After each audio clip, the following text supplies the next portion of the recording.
SWAN, the fortress. If Atlas is a nimble drone, then SWAN is, well, a battleship. The scale of C/2025 R2 is hard to even comprehend, but honestly it's the data that paints a pretty radical picture. One that has driven speculators like Harvard's Avi Loeb to consider similar theories for other objects. It all began with reflectance data. SWAN's core has an albedo, or reflectivity, that's far higher than a typical dark comet nucleus, actually matching the signature of polished metal. Some analysts argue it fits a nickel-cobalt blend, which is an alloy used for its immense strength.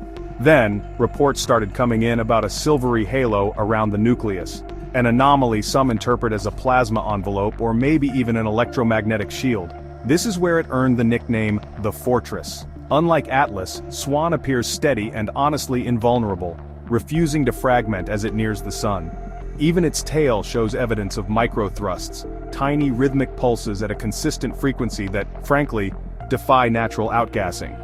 Add in its 22,554-year orbit, and you have an object that appears to be ancient, armored, and well, on a deliberate, powered course. It isn't just passing through, it's arriving,